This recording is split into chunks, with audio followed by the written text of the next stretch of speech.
un monde vivant dans l'apostasie mais qui s'ignore. L'abandon de la foi, un acte inconscient mais réel. Cherchez-moi, dit Dieu, la rupture du barrage numéro 1. 1. L'apostasie, une marque et non une action. Nous ne parlons pas ici de ceux qui ont décidé de vivre sans Dieu, puisqu'ils n'ont jamais eu la foi, mais nous parlons bien des croyants qui vivent dans l'apostasie ou abandon de la foi. De quoi s'agit-il ? Il s'agit des croyants qui croient diriger Dieu au lieu de se soumettre à lui, qui confondent leur propre volonté avec la volonté de Dieu, qui ont l'illusion de vivre une vie chrétienne, c'est-à-dire une vie qui plaît à Dieu, mais qui ont un comportement finalement dirigé et inspiré par le diable, et non par l'Esprit de Dieu. Ils vivent dans l'illusion et non dans la révélation. Comprenez, l'illusion du diable et non la révélation de Dieu. Le signe envoyé par Dieu de cette vie est l'apostasie. Priez pour que Dieu vous révèle si vous êtes dans l'apostasie, sinon vous ne le saurez jamais. Vous vivrez une vie de mort spirituelle tout en croyant être en vie et vous mourrez dans votre péché. 2. Les signes de l'apostasie. L'apostasie étant un signe, à quoi le reconnaît-on ? À un comportement ou une vie contraire à l'esprit de la parole de Dieu. Vivre l'Église bâtiment et non corps spirituel. Le croyant apostat fréquente ou recherche une Église confortable dans laquelle il se sent bien et qui le rassure, lui enseigne un discours rassurant. Alors que Jésus enseigne que sa maison est une maison de prière, c'est-à-dire d'intercession, autrement dit un lieu de souffrance et non un lieu de réjouissance du monde. Les hérésies bibliques. Le croyant apostat a la certitude de son salut. Alors que Paul déclare « Je ne me persuade pas d'avoir atteint le but, mais je cours vers le but pour parvenir, si je puis, à la résurrection d'entre les morts. » Philippiens 3, versets 10 à 14.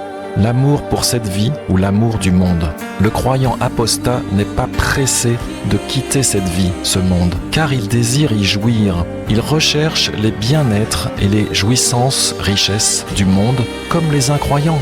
Alors que Paul déclare « Je suis pressé des deux côtés. J'ai le désir de quitter cette vie et d'être avec Christ. Mais s'il est utile pour mon œuvre de vivre dans la chair, je ne saurais dire ce que je dois choisir. » Philippiens 1, versets 21 à 24. Il s'agit donc bien d'une vie de souffrance.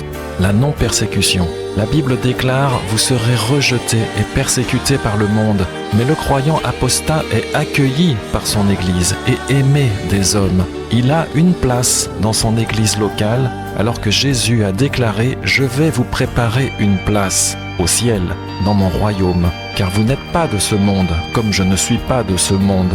C'est pourquoi vous serez rejetés, vomis par ce monde, et non aimés du monde. » Les raisonnements. Le croyant apostat est dans le raisonnement, la logique, la compréhension intellectuelle. Il croit avoir compris la volonté de Dieu, sa parole, son salut, la vie chrétienne et tout l'enseignement biblique, alors que la Bible enseigne que Dieu est totalement incompréhensible à l'homme et que sa volonté est un mystère insondable, impénétrable et capable de rendre fou n'importe qui, ce qui est révélé par les derniers chapitres du livre de Job. Prétendre ou avoir l'illusion de comprendre Dieu est une grave hérésie qui s'ignore toujours et constitue un des signes majeurs de l'apostasie, un signe qui révèle une volonté ou attitude de vouloir dominer Dieu au lieu d'accepter de se soumettre à lui, de l'écouter et d'être prêt à lui obéir, quoi qu'il demande et quoi qu'il en coûte. Ce signe révèle la révolte, puisque cette personne est tournée vers elle-même, sa volonté, et non tournée vers Dieu, sa volonté. La dévotion totale et inconditionnelle. Un enfant de Dieu véritable est toujours prêt à quitter tout et à partir à tout moment vers le ciel, car il aime Dieu plus que tout et est prêt à le rejoindre à chaque instant. 3. Question. Comment sortir de l'apostasie ? La réponse est simple. Cela est totalement impossible à l'homme, puisque celui qui vit dans l'apostasie en est totalement inconscient. La seule et unique solution ne peut venir que de Dieu seul. C'est pourquoi priez, dit le Seigneur, afin que je vous révèle votre péché, que vous puissiez vous repentir et que Dieu vous fasse grâce. Car l'homme ne devient conscient de son état d'apostasie que lorsqu'il en est sorti. Il envoie pourtant des signes, mais n'est pas capable de les interpréter. Toi qui viens de lire ou d'écouter ce message comme un cours ou un enseignement biblique, ne sais-tu pas que je cherche à nourrir et non enseigner mes enfants, dit Dieu, et que ma parole n'est manipulable que par moi seul. Chercher à s'en emparer ou à s'en servir soi-même conduit à la mort, puisque ma parole, moi Dieu, je suis un feu dévorant. C'est pourquoi seuls mes enfants recevront ma parole aujourd'hui. Les autres en recevront le jugement, car l'homme qui a écrit ce message n'a fait qu'écouter l'inspiration que je lui ai transmise. Je suis le seul à parler, dit Dieu, et mes enfants sont ma voix, celle que j'ai mise en eux. Les autres ne font que du bruit et s'agitent vainement. C'est pourquoi je vous dis, cherchez-moi, afin que je vous révèle votre péché et que je vous arrache de votre mort. Fin de transmission. Vivre sans Dieu est un jugement et non un choix. Vivre pour Dieu est le résultat d'une action de Dieu et non un choix personnel, car personne ne peut aimer Dieu ni le servir si cela ne vient pas de lui. L'amour de Dieu ou l'amour pour Dieu ne vient que de Dieu seul. Il n'y a aucune autre façon de m'aimer ou de me servir que d'être entièrement soumis à moi, dit le Seigneur. Lâche ta vie afin que je puisse la saisir et la diriger. Abandonne les raisonnements des hommes et écoute, reçois, au lieu de chercher à saisir, dominer. Alors tu sortiras de l'apostasie pour rentrer dans ma révélation, dit Dieu. Jacques 4, verset 4, « Ne savez-vous pas que l'amitié pour le monde est inimitié contre Dieu? Celui donc qui veut être ami du monde se rend ennemi de Dieu. » Brumadinho est un signal d'alarme que seuls mes enfants entendront, recevront. Un monde plongé dans l'apostasie, dans une mer dont la rupture du barrage est imminente. Et il n'y aura pas de survivants. Le barrage numéro 1 du monde, l'apostasie, le monde de l'argent, un barrage d'hommes destinés, jugés à s'effondrer, dit Dieu. 1 Jean 5, verset 19, nous savons que nous sommes de Dieu et que le monde entier est plongé dans le mal. Amen.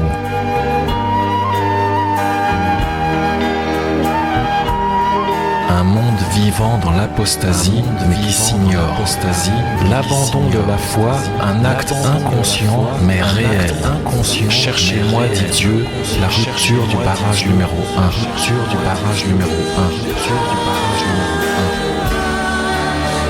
Il s'agit des croyants qui croient diriger Dieu au lieu de se soumettre à lui, qui confondent leur propre volonté avec la volonté de Dieu.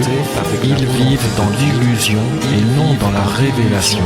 Le signe envoyé par Dieu de cette vie est l'apostasie, vivre l'Église bâtiment et non corps spirituel, la certitude de son salut, l'amour pour cette vie ou l'amour du monde, la non-persécution. Les raisonnements.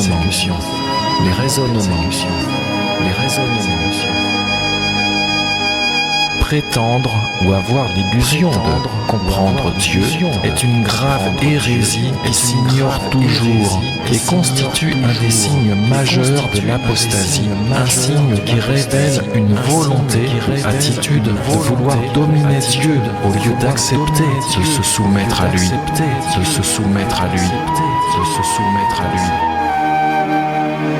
Celui qui vit dans l'apostasie en est totalement inconscient. La seule et unique solution ne peut venir que de Dieu seul. C'est pourquoi priez, dit le Seigneur, cherchez-moi afin que je vous révèle votre péché et que je vous arrache de votre mort.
Nous savons que nous sommes de Dieu et que le monde entier est plongé dans le mal, dans une mer dont la rupture du barrage est imminente. Et il n'y aura pas de survivants. Et il n'y aura pas de survivants. Et il n'y aura pas de survivants.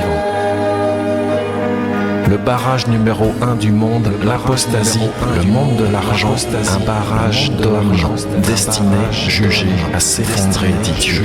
À s'effondrer, dit Dieu. À s'effondrer, dit Dieu.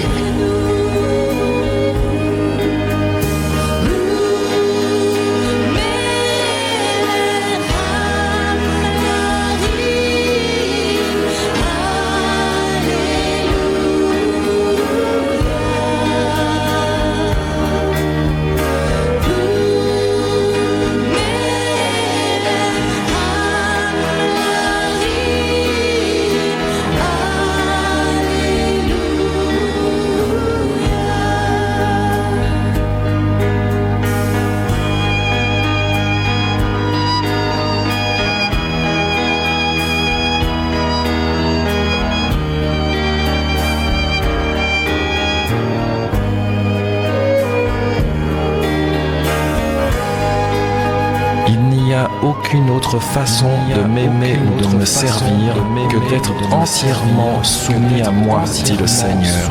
Lâche ta vie afin que je puisse la saisir et la diriger.